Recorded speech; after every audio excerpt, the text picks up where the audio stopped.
자, 다음은 30번을 보도록 할 텐데요. 30번의 어휘를 먼저 살펴보고 가도록 하겠습니다. 전자레인지가 나옵니다. 전자레인지, 가스레인지라고 하는데 렌지라고 쓰지 않고요. 레인지라고 쓰는 게 맞습니다. 자, 알아두시고요. 전자레인지 같은 경우에는 먼저 가스레인지를 볼까요? 자, 이렇게 가스레인지를 보면 여기에서 불이 나와요. 불이 나와서 냄비가 있으면 냄비에다가 불을 직접 더해주는 거죠. 예를 들어서 불, 그러니까 직접 열을 더해주는 겁니다. 이 더해주는 것을 뭐라고 하냐면요, 가하다 이렇게 얘기합니다. 가하다, 그래서 더하다, 플러스하다 라는 의미가 되겠습니다. 그런데 전자레인지는 좀 달라요. 전자레인지 같은 경우에는요, 여기에 음식이 있습니다. 음식이 있으면 여기에 열이 이렇게 들어가는 것이 아닙니다. 열이 들어가는 게 아니고요. 이 안에 전자파가 들어가는 겁니다.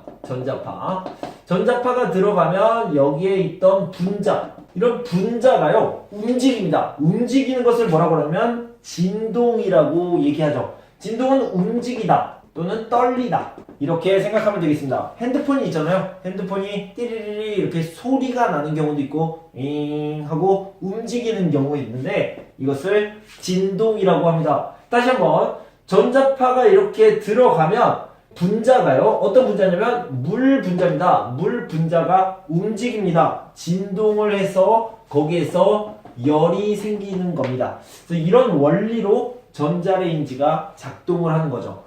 그런데 이렇게 작동을 하면 차가웠던 것이 뜨겁다, 뜨거워집니다. 이렇게 뜨거워지는 현상을 뭐라고 그러냐면 데우다, 데워지다 이렇게 얘기를 하고요. 닿다라는 것은 제 손이 칠판에 닿다, 이렇게 붙다라는 의미가 있습니다. 그래서 붙다 또는 이르다, 이렇게 닿다라고 생각을 하시면 되겠습니다.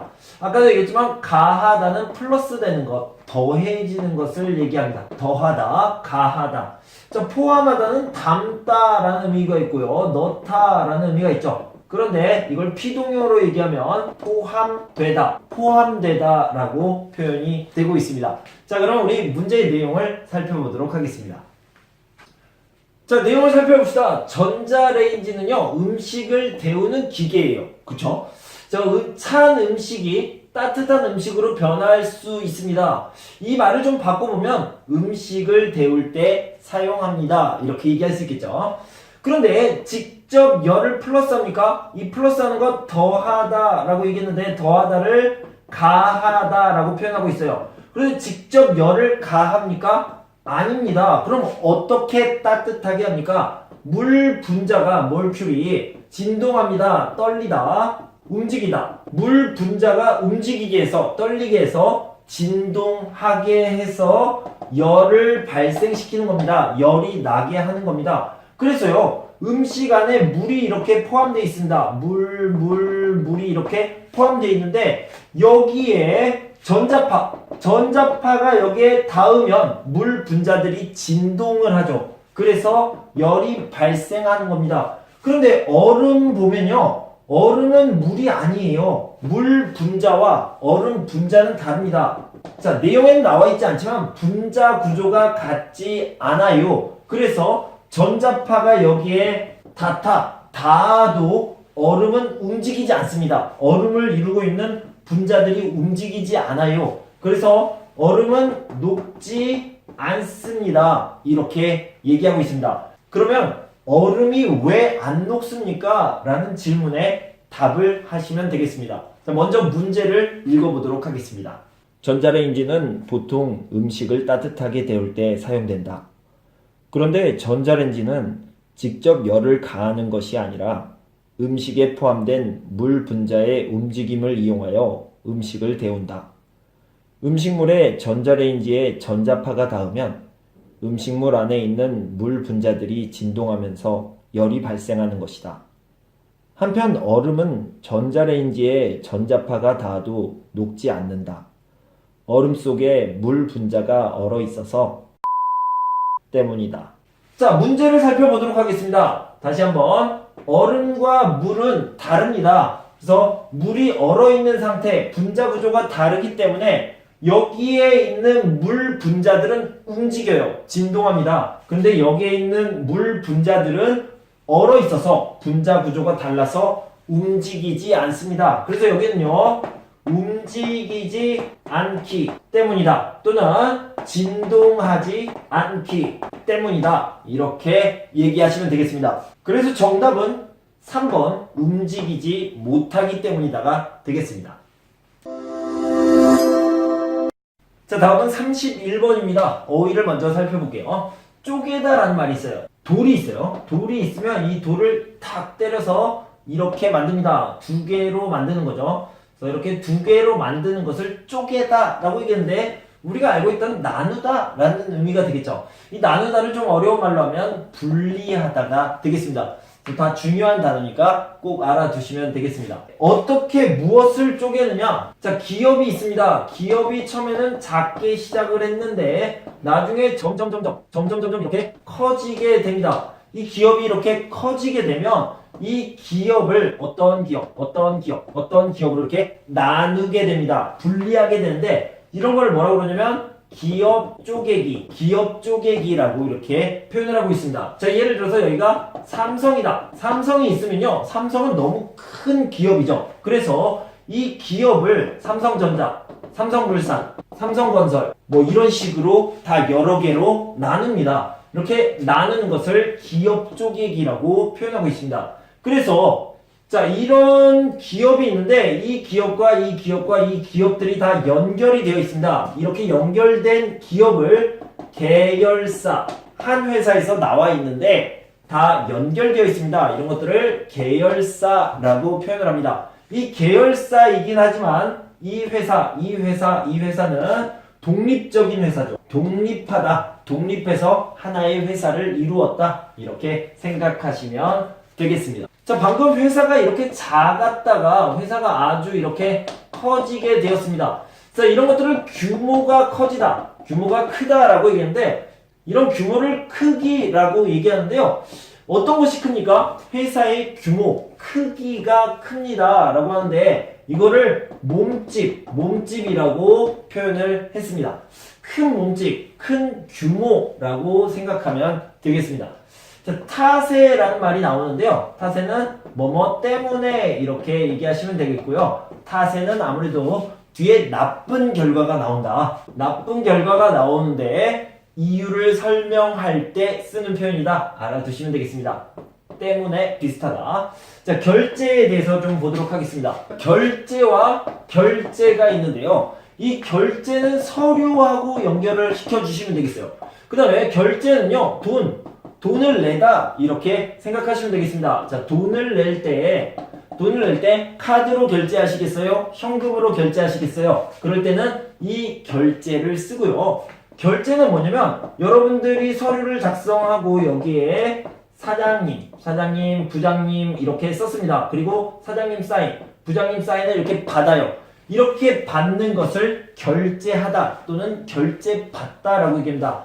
사장님은 결제하다, 그 다음에 직원은 결제받다가 되겠죠. 이거는 사장이 사인을 하다, 직원이 사인을 받다 이렇게 기억하시면 되겠습니다. 서류 또는 보고서에 네, 이렇게 하십시오. 오케이 사인을 받는 것을 결제라고 얘기를 합니다. 자, 급변하다, 신속히 이런 말인데요. 이거는 빠르다, 빨리 이렇게 생각하시면 되겠어요. 신속히 하세요 라고 얘기하죠. 자, 그 다음에 급변이라는 것은 둘로 나눠서 생각하면요. 급은 빨리, 변은 변하다. 그래서 빨리 변하다 라고 얘기하는데, 빨리 변하는 세상, 빨리 변하는 사회. 그래서 급변하는 사회가 되겠습니다. 사회가, 세상이, 시대가 빨리빨리 변하고 있어요. 급변하고 있어요. 그러면 회사가 적응을 해야 됩니다. 이 변하는 사회, 급변하는 사회에 적응을 하는 모습을요, 대처하다라고 얘기합니다. 왜냐면 문제가 많이 발생하니까요. 그 문제를 처리해야 됩니다. 해결해야 됩니다. 그런 것들을 대처하다라고 얘기합니다. 자, 그럼 우리 문제를 한번 살펴보도록 하겠습니다. 자, 문제를 좀 봅시다. 대기업인데요. 대기업 전부 그런 건 아니고요. 일부라고 얘기했습니다. 그래서 일부 대기업에서 기업 쪼개기가 이루어지고 있다. 기업 쪼개기를 하고 있습니다. 자, 이거는 어떤 의도에서 비롯되다라고 했는데 의도는 목적이라고 생각하시면 되겠고요. 비롯되다는 것은 원인이 되다. 쉬운 말로 하면 뭐뭐 때문이다 이렇게 생각하면 됩니다. 그래서 여기에는요 이유 또는 목적이 나오면 되겠습니다. 자, 큰 몸집이 있어요. 큰 규모가 되면 예를 들어서 어떤 직원이 이렇게 했으면 좋겠어요 의견이 있어요. 그러면 직원에서 부장으로, 부장에서 사장으로, 사장에서 회장으로 시간이 정말 많이 걸립니다. 그죠? 그런데 만약에 규모가 작으면 직원이 회장에게 아니면 사장에게 얘기해서 바로 결정을 합니다. 속도가 굉장히 중요해요. 속도가 높아지면 경쟁력, 힘도 높아집니다. 그래서 속도가 곧 경쟁력이다 이렇게 표현하고 있습니다. 자, 그래서 계열사를 기업 쪼개기, 나누기를 통해서 독립적인 회사로 만들고 있습니다. 이런 독립적인 회사에서 사장 또는 부장이 있겠죠. 그래서 그 부장이요 회장에게 말하지 않고 바로 이 독립적인 회사에서 결정을 합니다. 마지막 결정을 하는데 최종 결정, 마지막 결정입니다. 그것을 할 수 있는 권리, 권한이 누구에게 있냐면 이 계열사 회장이 아니라 독립적인 회사에 있습니다. 그러면 어떻게 돼요? 시간이 많이 안 걸려요. 속도가 빨라지고 경쟁력이 좋아집니다. 이렇게 되는 거겠죠. 그걸 왜 이렇게 하느냐? 급변하는 사회에서 또는 급변하는 시장에서 이 사회도 중요하지만 기업은 시장에서 돈을 벌어야 됩니다. 그래서 급변하는 시장에 신속하게 대처하기 위해서 적응하기 위해서 문제를 해결하기 위해서 그렇습니다. 그래서 이유가 여기에 이렇게 나와 있네요. 그죠? 그래서 이유는 뭐냐면 시간을 줄인다. 두 번째는 시간을 줄이니까 경쟁력이 좋아진다. 자, 이렇게 볼 수 있겠습니다. 그래서 여기에 들어가는 건요. 자, 이겁니다. 이렇게 하나 이렇게 되는 게 아니라 바로 갈 수 있도록 단순하게 영어로 하면 심플하게 갈 수 있도록 하는 겁니다. 자, 문제를 한번 읽어보도록 하겠습니다. 최근 일부 대기업을 중심으로 기업 쪼개기가 이루어지고 있다. 이는 의도에서 비롯된 것이다. 그동안 대기업들은 큰 몸집 탓에 복잡한 결제 절차를 거쳐야 했다. 그런데 최근 시장 환경이 급변하면서 의사결정 속도가 곧 기업의 경쟁력인 시대가 되었다. 이에 기업들은 계열사를 독립적인 회사로 분리하고 각 회사에 최종 결정 권한을 넘김으로써 시장 변화에 신속히 대처하고 있다. 자, 다시 한 번만 살펴보도록 합시다. 큰 몸집은요, 결제를 해서 시간이 많이 걸립니다. 결제 절차가 복잡하고 시간이 많이 걸립니다. 그래서 속도가 줄어들게 되겠죠. 그런데요, 독립적인 회사는 단순합니다. 복잡하지 않아요. 그래서 시간이 적게 걸립니다. 속도가 더 좋아집니다. 그래서 이런 내용이 나와 있는 답을 찾으면 되는데요. 여기서는 단순이라는 표현이 답에 나와 있네요. 자, 그래서 여기는 뭐라고 써있냐면 단순화하려는 의도, 의사결정 단계를 단순화하려는 의도를 얘기하고 있습니다. 그래서 정답은 4번이 되겠습니다.